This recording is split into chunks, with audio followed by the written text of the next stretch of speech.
જુઓ, આપણે આ તાલીમ કેમ્પની અંદર બેઠા છીએ. તાલીમ કેમ્પની જે આઈટમ ભણાવી લઈએ ને પછી પ્રશ્ન પૂછવાનું કહીએ છીએ. પ્રશ્નોનો હેતુ શું છે કે આવા જ પ્રશ્નના જવાબ બીજે કોઈક જે બહાર બેઠા છે એને પણ ત્યાં વિનામૂલ્યે માહિતી માર્ગદર્શન મળી જાય. આપણો ક્યાંય હેતુ એવો નથી કે ફી ભરે તો જ શીખવાડવું. અને એવું બને કે અહીં બેઠા છો ને એમાંથી એને કાંઈ કામ ન આવડે અને બહાર બેઠો હોય ને એ અભિમન્યુ કે અર્જુન થઈ જાય. હા, એવું જરૂર નથી કે અહીં બેઠો શીખી જાય. બહાર બેઠેલા કેટલા એવા છે કે જે 10 લાખ વાળા કામ 10,000 કરી એવાના દાખલા છે. એટલે આપણે આ યુટ્યુબમાં એટલે મૂકીએ છીએ ને તમે પણ સમજદારીપૂર્વક એવી રીતે પ્રશ્ન પૂછજો કે બહારની વ્યક્તિને પણ એ પ્રશ્ન સમજાય ને મારો જવાબ એના સુધી પહોંચે. તો તમે શું પૂછવા માંગો છો? મારે પ્રશ્ન પાણીની પાઇપલાઇનનો છે. સમજો કે આ ખેતર મારું છે, આગળનું ખેતર રમણીકભાઈનું છે, એના આગળનું ખેતર પાછું મારું છે, અને ફરી વચ્ચે રોડ છે, એના પછીનું પણ ખેતર મારું છે. મારે પહેલા ખેતરમાં પાણી એમ લઈ જવું છે. રમણીકભાઈનો સર્વે નંબર હું એમાં નોટ કરીશ.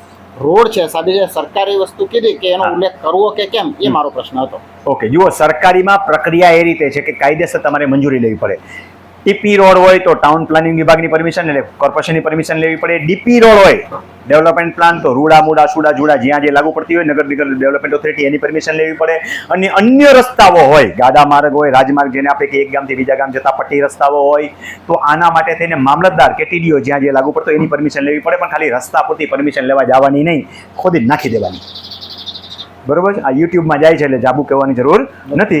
પણ લાંબો સર્વે નંબર નીકળતો હોય સરકારી ખાડામાં તો પરમિશન લેવી પડે. જંગલ ખાતું નીકળતું હોય તેની લેવી પડે, તો આપશે નહીં સરળતાથી. પણ ટ્રાવલ્સમાં સરળતાથી મળી જશે. તો ટ્રાવલ્સની પરમિશન જો રાજમાર્ગ હોય તો ટીડીઓમાંથી અને નહીતર મામલતદારમાંથી આ મંજૂરી લેવાની થાય. અને જે પ્રાઇવેટ વ્યક્તિ ના હોય તો એ વ્યક્તિના એફિડેવિટ કરવાની થાય. તો તમારે કાંઈ બીજું કરવા જવાની જરૂર નથી. તમારો શું પ્રશ્ન છે? મારો પ્રશ્ન બોજા મુક્તિ માટે છે.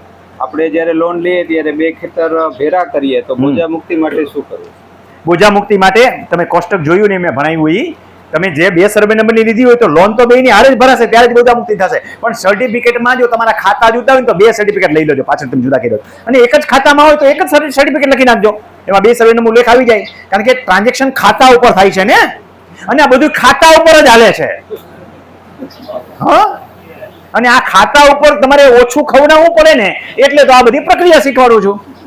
મારો પ્રશ્ન બોજા મુક્તિ અંગેનો છે. દર વર્ષે આપણે પાક ધિરાણ લેતા હોય અને નવા જૂનું કરતા હોય તો દર વખતે બોજા મુક્તિનું આપણે એફિડેવિટ કરાવવું પડે છે. દર વખતે પહેલા તો બોજા મુક્તિનું એફિડેવિટ કરવાનું થતું જ નથી. બોજા મુક્તિનું સર્ટિફિકેટ લેવાનું થાય, એફિડેવિટ કરવાનું થતું નથી. કોઈને ગેરસમજ ન થાય એટલા માટે હવે દર વખતે બોજા મુક્તિ નથી કરવાની. તમે બેંક બદલાવો ને કે ન્યા ટ્રાન્ઝેક્શન બંધ કરો. બેંક ન બદલ્યું પણ ખાતું પૂરું કરવું હોય, વારસાઈ ચડાવી છે, હયાતી હક દાખલ કરવો છે, વિભાજન કરવું છે તો ખાતું બંધ કરવું પડશે ને. તો જ્યારે ખાતામાં કઈ ચેન્જીસ કરો છો અથવા તો તમારે એને રામ રામ કરવા છે અને બીજી કઈ જય શ્રી કૃષ્ણ કરવા જવા છે, બેંક ઓફ બરોડા બંધ કરીને એસબીએસમાં કોઈ ન જાય. એસબીએસ બંધ કરીને માણસ બેંક ઓફ બરોડામાં જાય છે તો વાં ખાતું બંધ કરવું પડશે. તો બોજા મુક્તિ જોશે તો બેંક ઓફ બરોડાનું ખાતું નવું તમને આપી દે તો ઓલું બોજા મુક્તિ તો કરાવી લેવાય. પણ મારે બેંક ઓફ બરોડામાં આ વર્ષે લોન લઈ લીધી, આવતી વખતે લેવી છે, પાછી લોન લઉં છું તો બોજા મુક્તિની જરૂર નથી. બેંક તો નવી નવી બોજા પાડ્યા રાખશે, આપણે બોજા મુક્તિની જરૂર નથી. છેલ્લે જ્યારે જય શ્રી કૃષ્ણ કરો તમે એને લોન લેવાનું બંધ કરવું હોય અથવા તો આપણે ખાતામાં ફેરફાર કરો, રાજા બેંક ઓફ બરોડામાંથી લેવું છે તો તમારે બોજા મુક્તિ કરવી પડે.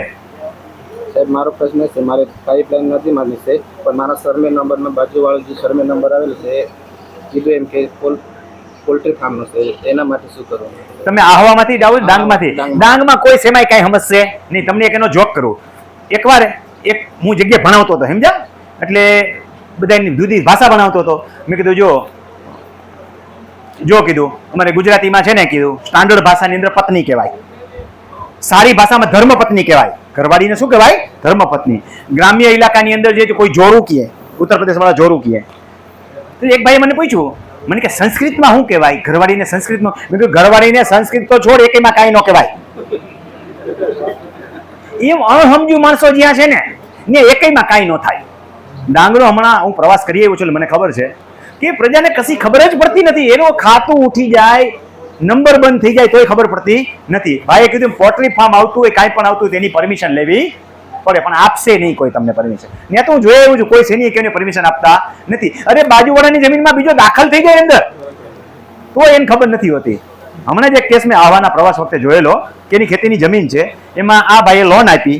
એટલે લોન આપતી વખતે કીધું તારમાં સહભાગીદાર દાખલ કરી દે, જમીન તો તારી છે, ક્યાં વહી જવાની? ઓલો 90% કરી ગયો, આ 10% હતો, વહી ગઈ જમીન, વેચાઈ ગઈ. એ કે મને હું કરી લે કે આ શબ્દ બીજો બોલ્યો તો હું કરી લે કે જમીન તો મારી પાસે છે ને, મારા કબજે હવે ટાંટિયા ભાંગી નાખું. ટાંટિયા ન ભાંગીને કઈ બીજા કોઈ ટાંટિયા ભાંગવા વાળા બેસે. દુનિયામાં શેર માથે સવા શેર બેઠા છે. એકવાર માલિકી એક કાયદેસરનો વયો ગયો એટલે પછી આપણે માથે ઓઢીને રોવા સિવાય કાંઈ વધે નહીં. ગમે એવો મૂછું વાળો હોય શું થઈ ગયું, એની માથે બીજું આવે ને. એટલે આપણા રેવન્યુ રેકર્ડને આપણે ચોખ્ખો રાખતા શીખવો પડે.